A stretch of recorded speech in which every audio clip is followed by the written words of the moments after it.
जय हिंद दोस्तों, स्वागत है आप सबका आपके अपने YouTube channel Vasu G S centre पे। दोस्तों, आज की इस वीडियो में जिस कहानी के बारे में हम आपको बताने जा रहे हैं, ये पूरी कहानी को अगर आप सुनेंगे तो आपके आंखों में आंसू आ जाएगा, क्योंकि बहुत ही इमोशनल स्टोरी है दोस्तों। और ये JSSC एक्साइज कांस्टेबल का जो खोटा का पेपर है उसका पहला कहानी है दोस्तों। गद भाग का पहला कहानी है। इसमें टोटल 6 कहानी आपको पढ़ने हैं।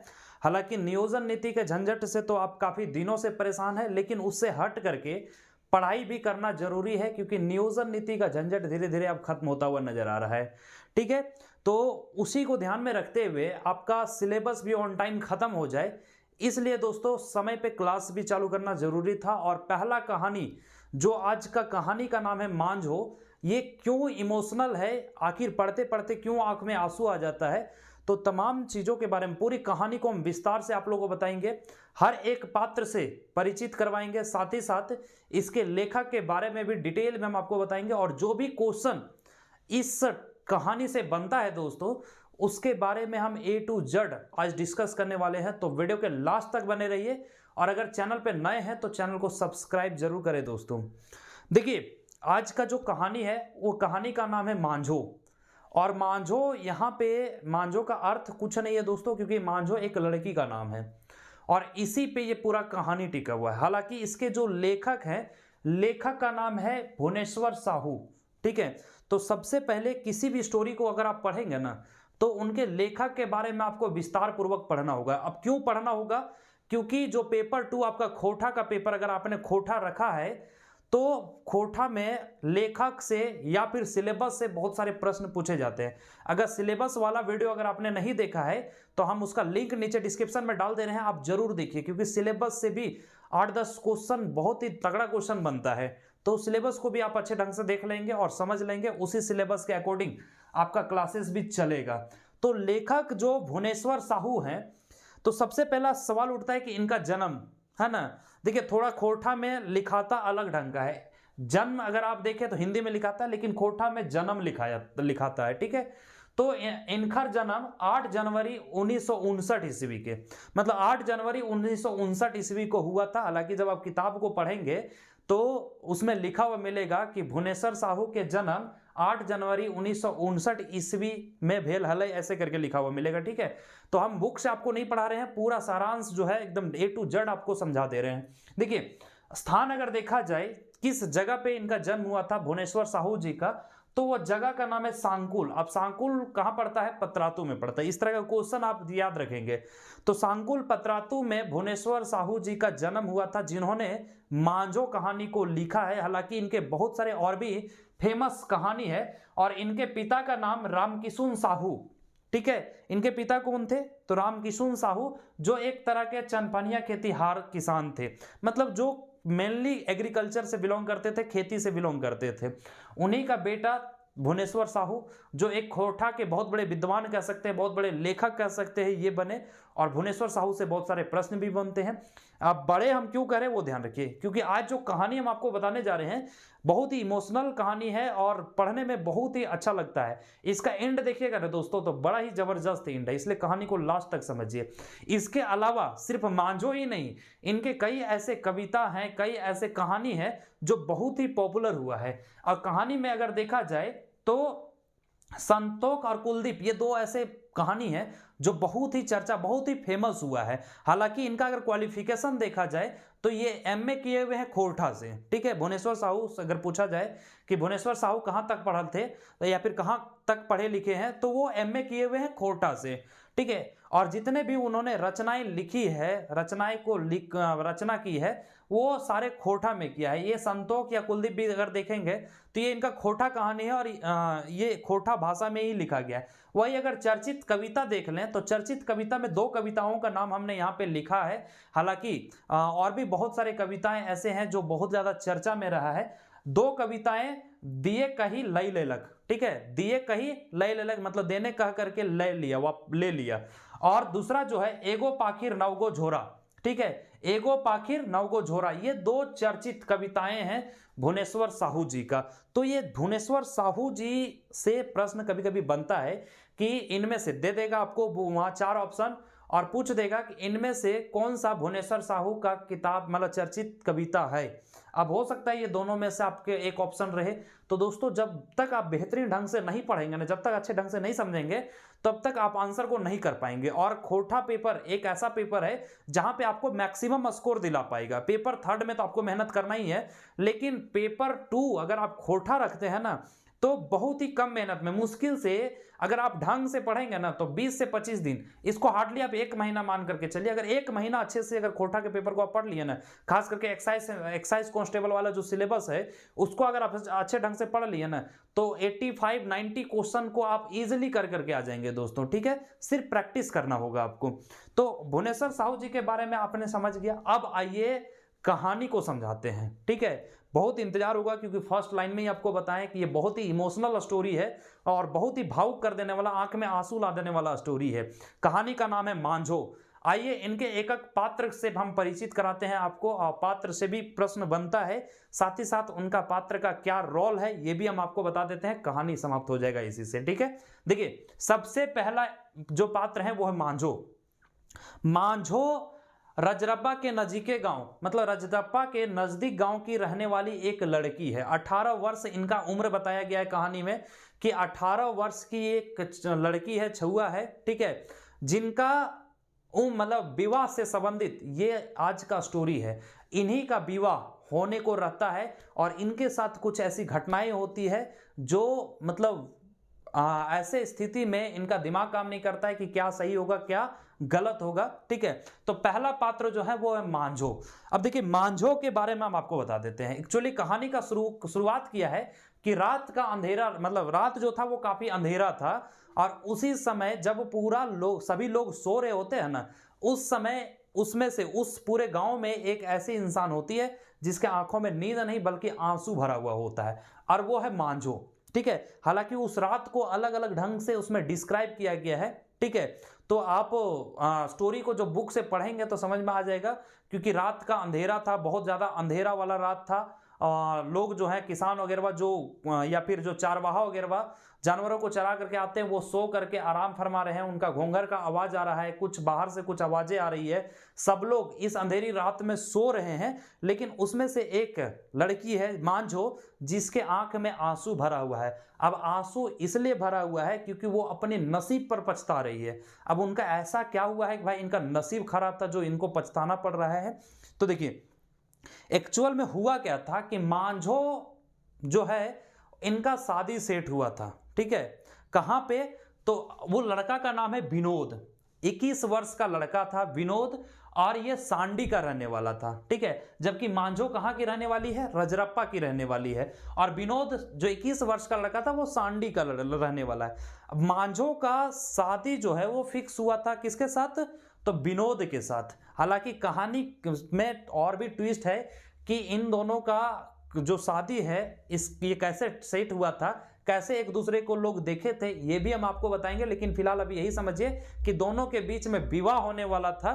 ठीक है, और तीसरा जो आपको पात्र मिलेगा वो है गणपतिया। अब गणपतिया कौन है, तो ये जो विनोद है ना लड़का, तो लड़का के ही पिता हैं। ठीक है, विनोद के बाप, समझ रहे ना, क्योंकि पिता को बाप कहा जाता है खोटा में। तो गणपतिया विनोद के बाप है, और ये एक लालचीहा आदमी है। लालचीहा का मतलब है कि इनके अंदर लालच जो है ना वो कूट कूट के भरा हुआ है, बहुत ज्यादा लालची हैं। और ये कभी नहीं चाहते हैं कि विनोद का विवाह मांझो से हो, क्योंकि मांझो के यहां से ना तो इनको दहेज मिल रहा था, ना ही तिलक मिल रहा था, ना ही और कुछ मिल रहा था जो इनको चाहिए था। तो इन्होंने क्या किया था, हालांकि साथ में एक किसान भी थे, स्टोरी में बताया जाएगा कि जब मांझो के साथ घटना हो जाती है, जब उसका उंगली पांचों कट जाता है, तो विनोद जो है वो रांची जाने के लिए तैयार हो जाता है फिर से पढ़ाई करने के लिए। तो वहां पे एक शब्द यूज किया गया है कि विनोद के पिता जो है वो किसान भी हैं। तो किसान भी है और साथ ही साथ इनके अंदर लालच बहुत है। तो गणपतिया क्या करते हैं ना कि अपने बेटा का विवाह गिरिडीह में किसी लड़की से करना चाहते हैं। अब उस लड़की में प्रॉब्लम क्या था कि लड़की का एज ज्यादा है ना, लेकिन उस लड़की का पिता दहेज भी ज्यादा दे रहे हैं, तिलक भी ज्यादा दे रहे हैं, मतलब सब कुछ जो है वो ज्यादा दे रहे हैं। इस वजह से ये गणपतिया चाहते हैं कि विनोद का विवाह मांझो से नहीं बल्कि गिरिडीह वाला जो लड़की इन्होंने देखा था उस लड़की से हो जाए। ठीक है, तो ये इनका रोल है। बाकी आप याद रखेंगे ये ललचिहा आदमी इसलिए थे क्योंकि इनको दहेज चाहिए होता है। अब आइए मांझो की भौजी और मांझो की माई का भी चर्चा किया गया। देखिए होता क्या है कि मांझो की भाभी और मांझो की मां, ये दोनों का चर्चा किया गया है। मांझो की भाभी जो है वो जब मांझो ढेकी में जब चावल को कूटने के लिए जाती है ना, तो उस समय मांझो के साथ इनकी भौजाई जाती है, इनकी भाभी जाती है, और भाभी जो है वो उसका रही होती है, ठीक है। जबकि मांझो जो है वो उसका मतलब जहां पे चावल रहता है उस चावल को डाल रही होती है, और वहां पाउडर निकलने के बाद उसको निकाल रही होती है। इसी क्रम में घटना होता है कि बाई मिस्टेक मांझो का हाथ उस गड्ढे में रह जाता है और ढेकी ऊपर से उसके उंगली हाथों पे गिर जाता है, और पांचों उंगली कट करके मांझो का उसी में रह जाता है, मतलब पांचों उंगली टूट करके वहां पे रह जाता है, ठीक है। और बिना उंगली का हाथ मांझो का रह जाता है, ठीक है। तो ये यहाँ पे भौजी मतलब भाभी का सीन देखने को मिलेगा। और विनोद के जीजा और दीदी है ना, इसके बारे में भी चर्चा किया गया। अब विनोद का जीजा और दीदी, देखिए होता क्या है। अब कहानी को शुरू करते हैं। देखिए मांझो जो है वो रजरप्पा की रहने वाली है ना, जबकि विनोद सांडी का रहने वाला है, सांडी, ठीक है। 21 वर्ष का लड़का है और मांझो आपकी 18 साल की लड़की है। दोनों रजरप्पा मेला घूमने के लिए जाते हैं, क्योंकि आप सभी जानते हैं कि झारखंड का एक बहुत ही फेमस स्थल है रजरप्पा, और यहाँ पे प्रतिवर्ष मेला लगता है। तो एक मेले में दोनों घूमने के लिए गए हुए थे। और एक चीज और ध्यान रखेंगे कि विनोद का बहन का शादी जो हुआ था ना, वो रजरप्पा में ही हुआ था, मतलब मांझो के ही गांव में हुआ था। तो उस मेले में विनोद के दीदी और जीजाजी भी आए थे। इधर से विनोद भी पहुंचा हुआ था, मांझो भी आई हुई थी, क्योंकि भाई उन्हीं का एरिया का मेला था।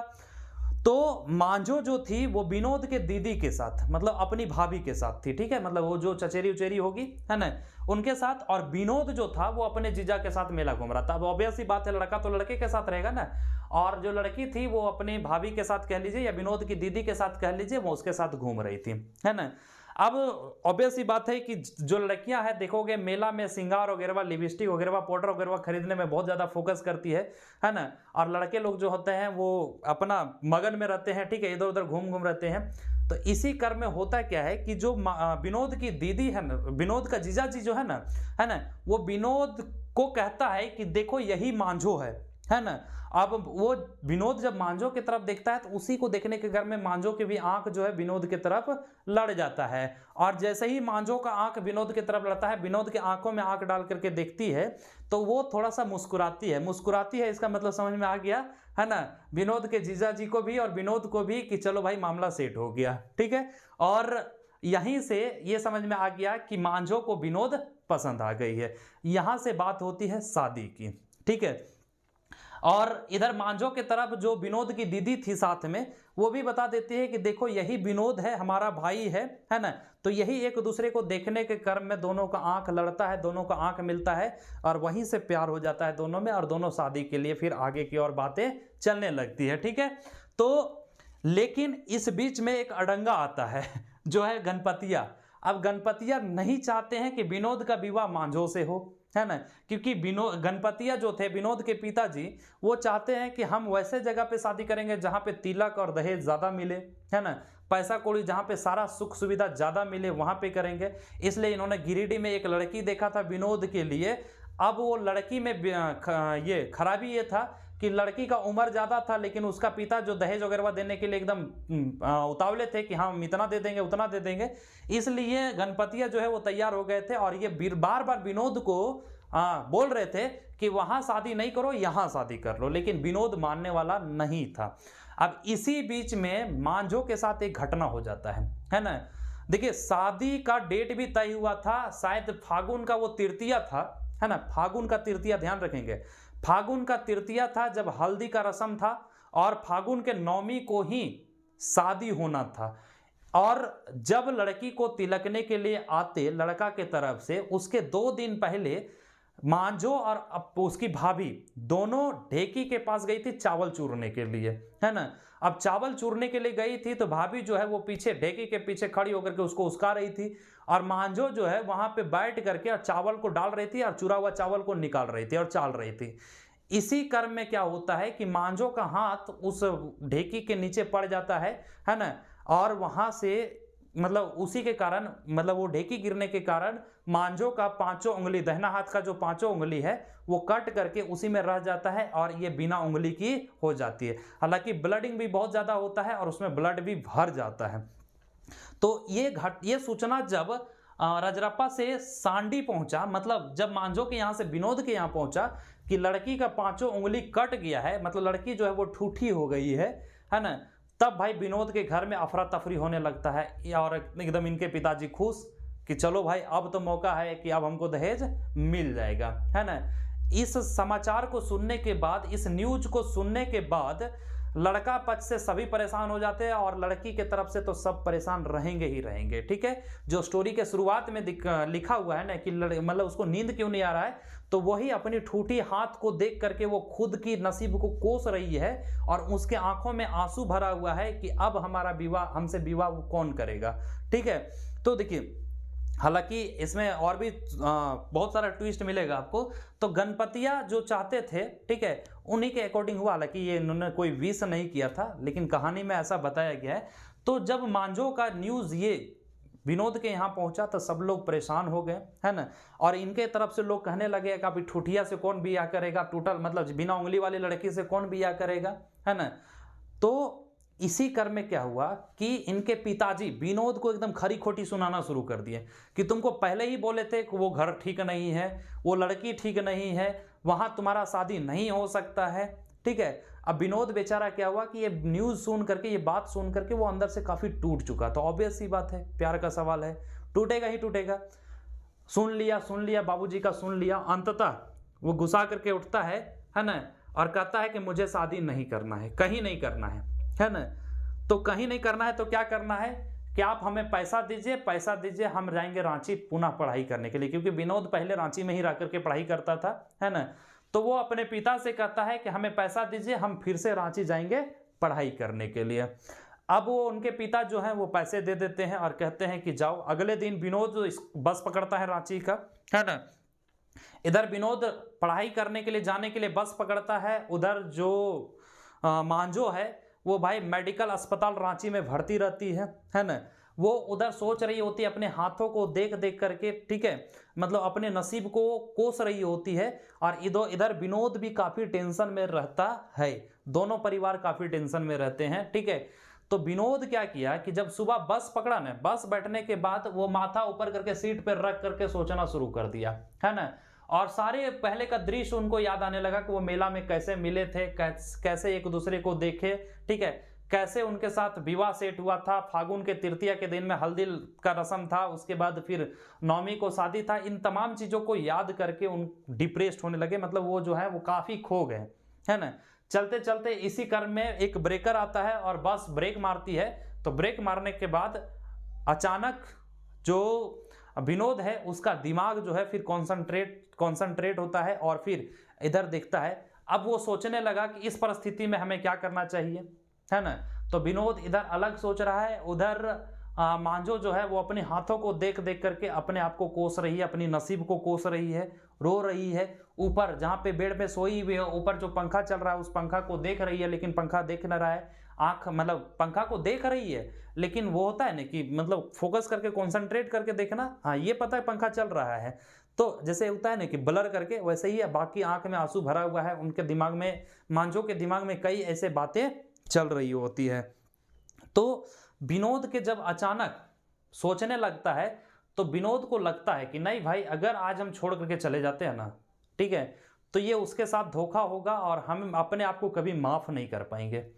इसलिए वो रांची पहुंचते वो अपना रूम ना जा करके सबसे पहले मेडिकल अस्पताल पहुंचता है। और इधर से जैसे ही मेडिकल अस्पताल में पहुंचता है, मांझो मांझो चिल्लाते हुए पहुंचता है। तो वहां पे मांझो जो अपने सदमे में वो डूबी हुई थी, सोच में जो डूबी हुई थी, उसके कानों में मांझो मांझो का आवाज सुनाई पड़ता है ना। तुरंत थोड़े देर के बाद विनोद जो है वो मांझो के बेड के पास पहुंच गया जहां पे वो एडमिट थी, है ना। और पहुंचते ही, जैसे ही पहुंचा तो मांझो क्या की कि अपना ठूठी हाथ को, कटा हुआ हाथ को छुपाने लगी, है ना। छुपाने लगी तो इधर से विनोद गया, तुरंत उसके हाथों को पकड़ करके चूम लिया, है ना। मतलब ये संकेत दे दिया कि हम तुमको छोड़ करके कहीं नहीं जा रहे हैं। जबकि वो कंप्लीटली सोच रही थी कि अब भाई ऑब्वियस, मतलब कि हमसे विवाह नहीं करेगा वो, या फिर कोई और नहीं करेगा, और अगर करेगा भी तो कोई लाचार व्यक्ति ही करेगा।